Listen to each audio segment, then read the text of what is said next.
All right, chapter 31, serious mental illness. We're just going to get right into this. So affects 5 to 7% of the population, presents difficulties in multiple areas. So you'll see the list there is basically everything that people do and to take care of themselves, their activities of daily living, pretty much all of that stuff plus.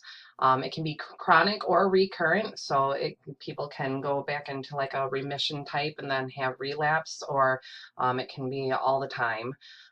They're at risk for multiple physical, emotional, and social problems. And so your book talks about how they're more likely to be a victim of a crime, be homeless, die prematurely, be incarcerated, engage in binge substance abuse. And remember, we've been talking about that. That helps with the self-medicating. Is the reason why that happens often is because they are self-medicating. Difficulties in a wide range of functions, and it significantly impacts their quality of life. So older adults with serious mental illness, before we stopped institutionalizing people, psychiatric hospitals were long-term residents. So people would just stay. They wouldn't ever go back home. They would just stay because there was no other place for them. Healthcare providers made all decisions for patients with serious mental illness, and patients became dependent on services and structure and were unable to function independently. So we couldn't get them back to whatever the baseline or quality of life was because they had become so dependent. But we've taken away a lot of that with deinstitutionalizing. Young adults with serious mental illness, so limited experience with formal treatment because they were never institutionalized. All right, so they don't have those same experiences that the older adults did. They contributes to a cycle of treatment, brief recovery, and relapse. And additional problems such as increased frequency of relapse, legal difficulties, homelessness, substance abuse, and unemployment. So rehabilitation versus recovery. So there's a little bit of a difference here. And then if you look on page 586, try to find where that was. Oh, the consumer movement. Make sure you read the consumer movement. It's actually really good and was actually eye-opening to me as well. So please be sure it starts on basically on the top of 586, and it's just that little first chunk of that area, a couple paragraphs right there that I want you to read through just to understand the consumer movement. So rehabilitation focuses on managing the deficits that the patient has and helping them to learn with their illness. Learn to live with their illness. Recovery focuses on achieving the goals of the patient, what they choose. That's the recovery. We want to focus on that and leading increasingly productive and meaningful lives. So kind of the same thing that we do with substance abuse with recovery. So we do rehabilitation and recovery together, but they're not the same thing.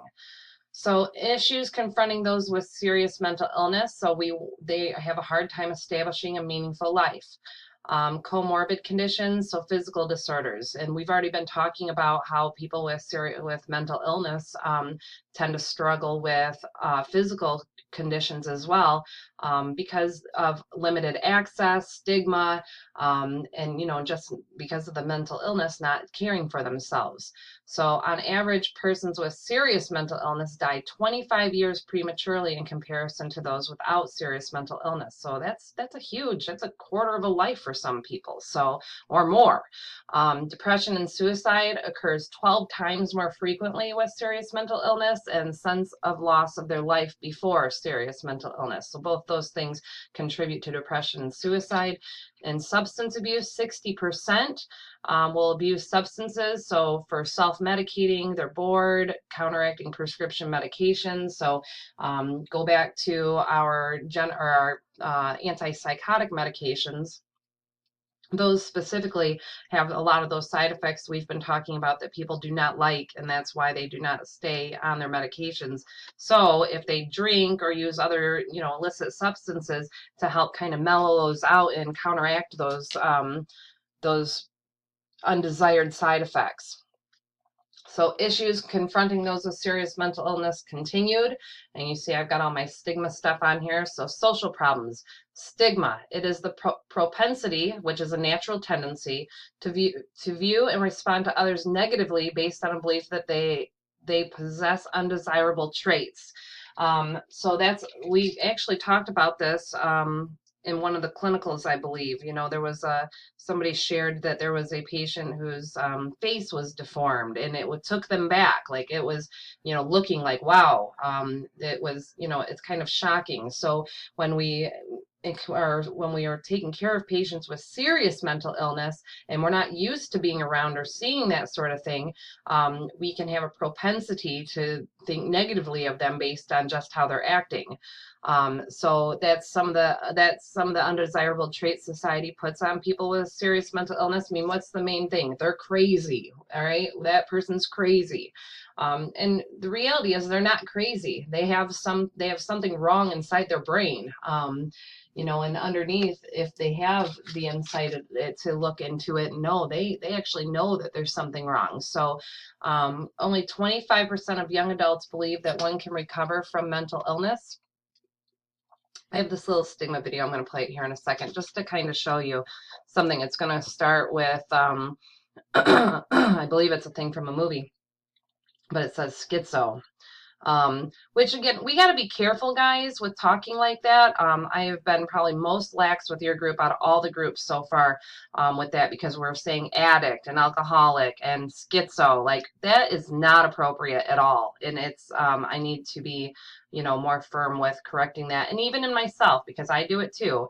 But they're not a schizo, they're not an addict, they're a person with addiction, or they are a person with schizophrenia. We have to reword that, because that right there goes all the way back up here to the propensity, the natural tendency to label people. So, and if that were us, we wouldn't want to be labeled that way. Whatever kind of illnesses you struggle with, or a family member that struggles with, you don't want to label your person that you care about and love. And it helps us, again, to see them as a person. So let me play this really quick. It's just 1 minute long for you guys to see it.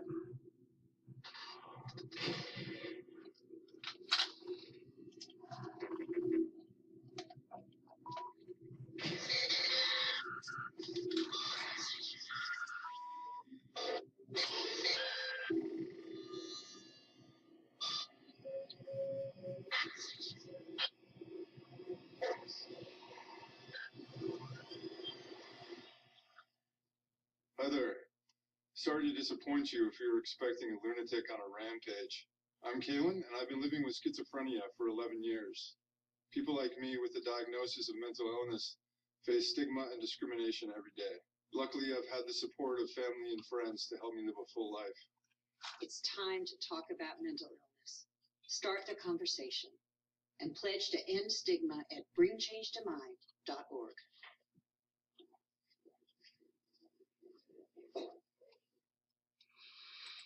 So anyway, just like that, because it starts out with something where like he said, if you were expecting a lunatic, some, crazy person, and then, he was able to obviously function and communicate, but he's had to live with schizophrenia for 11 years, and so it's just really important that we try to remember not to do those labels, because we contribute to that stigma when we do that.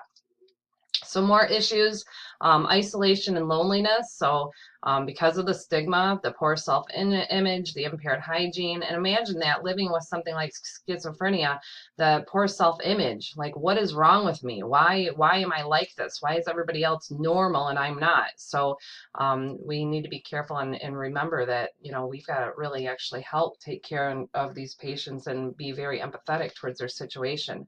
And then victimization. Most people with serious mental illness are not violent and are more likely to be victims of a crime than the actual perpetrators. But again, society kind of paints those with serious mental illness as, be careful. And you know what? Even I'm am guilty of that. We talked in class about the gentleman that everybody has seen in around the community, and feeling like I'm nervous when that person walked up to me and my child was in the car, because it shocks us, it takes us back, and we need to be careful with that. Then that's not to say that it couldn't happen though. So, but anybody could be violent towards us at any given moment in any day. So it's not just because they have some kind of difference. Economic challenges, unemployment and poverty. 85% of people with serious mental illness are unemployed. 50% are on disability, but that does not pay very much. Housing instability, so limited income equals limited housing options. Affordable housing may be located far from needed resources such as stores, healthcare, support persons. Because of, again, the financial insecurities, they many times end up in unsafe neighborhoods.